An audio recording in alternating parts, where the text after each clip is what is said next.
calling obviously about the World Supercross. Why now?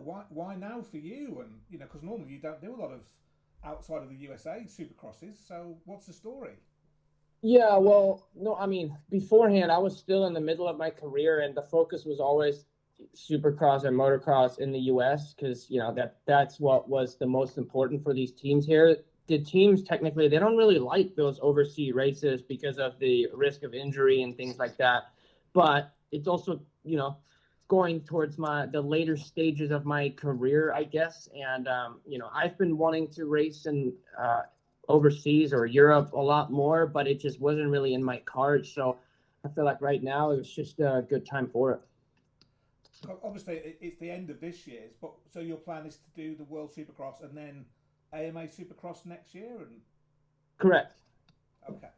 So are you going to become a Supercross only racer from next year? Do you? That's unsure. That's unsure actually. I don't even have a deal yet for next year. And, we know that some teams want to do Supercross and World Supercross. Most teams want to do Supercross and Motocross. So that is still just unsure what's the deal for next year. Yeah. So you're still under contract to Honda for this year. So you'll definitely be riding a Honda in this year's World Supercross. I think even that's unsure because technically my contract is up, by the end of it. So it's just all in negotiations at the moment. So no news about any teams or what bikes you're on or anything like that yet? No, that is still open right now. And obviously 450? Mm-hmm. Okay. Yes, absolutely. And obviously it starts here in the UK. What are your memories of racing in Britain, and what does racing in Britain mean to you? Yeah, I mean I've raced some British Championship races back in the day, which is a long time ago, but I am most so excited to be able to take my family to these different countries. I mean, I don't want to stuck, but we've kind of US for the past, many years. And even though I've taken my wife to Germany before and stuff, we haven't really spent much time over. So I'm just really looking forward to getting a sense of the culture again and just. I mean, there's stories you say on the internet that you might be considering a return to Grand Prix and a full time in Europe. Is that something you'd consider or would like?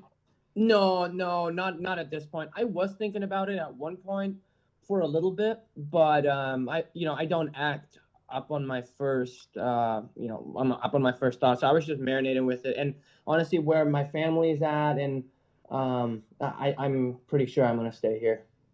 I mean, I was gonna stay here anyways, but the whole GP thing is the equation. Okay. And what do you miss about Europe? I've really built my entire adult life here in the U.S., right? Like I came over right when I was doing my driver's license. I pretty much owned my first house here and all of that stuff. So, I mean, I don't even know if I'd miss anything, you know what I mean? Like it's home for me now. Of course, I miss German culture when it comes to food, my friends, and all my side of the families over there.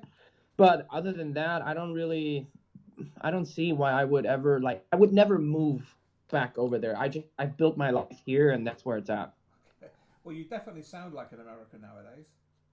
I know. I don't know why or how. Maybe I think I was always meant to be here. And you've won world championships, AMA championships, and you've also had some terrible injuries. How do you? What's your motivation now? Why do you get up and go, right, I'm going to go and race Supercross, for example? Well, first off, I never felt like I was done. Like, I had open business still. And unfortunately, there have been some other illnesses that have been haunting me ever since those injuries for some reason. But I don't know. I mean, I'm still young. Unfortunately, it was a real bummer, this whole Epstein-Barr thing that I have. It's haunting me a little bit. So, like, what am I going to do if I don't race? You know what I mean? Like, I was meant to do this and I want to do this. And, we travel to a bunch of cool places with my family. And I really want to revamp everything, revamp my career and extend everything. How long do you think you'll carry on racing? I don't know, year, 2 years, 3 years. It just really depends. But for right now, I'm living in the now and more so like a 1 year at a time type of thing. Did Tony Caroli coming over, did that have any effect on your kind of thinking, hey, I could be doing this for another 10 years? I mean, it didn't affect that, no. But I was stoked that he was over here because he's a very good friend of mine, and but it didn't really change my outlook on it. But you never know. You know, I'm 28 now, and I felt like, oh, maybe I'm done. But then sometimes when things go right, before you know it, 2, 3, 4 years go by, and still racing. You talked about your illnesses, and I think you've had COVID as well this year, didn't you?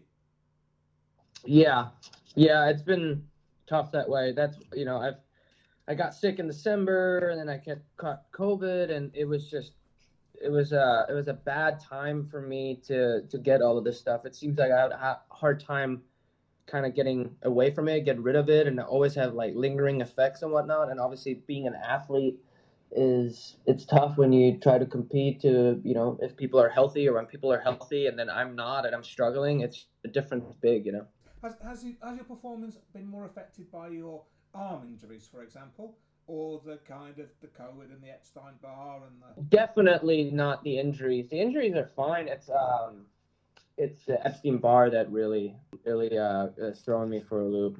When you were in the championship before you broke your arm, that was the kind of the time where everyone went, "Wow, this guy's going to demolish everybody," and then you got hurt. If that was 100%, what do you think you are now? I don't know. Good question, but it really doesn't matter. I've wondered that before, but it's not really, it doesn't really matter. I don't know. Probably would have a lot more championships, but I don't. Can I give you a rider's name, or you just give me the first thing that comes into your head about them? Eli Tomac. Strong. Chase Sexton. Fast. Jason Anderson. Talented. Okay. I don't know. Okay. Jet Lawrence. Unique. And Jeffrey Hurlings. He's a special athlete. And have you got a message for any British fans about coming to Cardiff? I think it'll be an experience they have never had before. So save the date, and it's definitely something to look forward to, especially with some of the American stuff coming over. I think they'll be for a treat.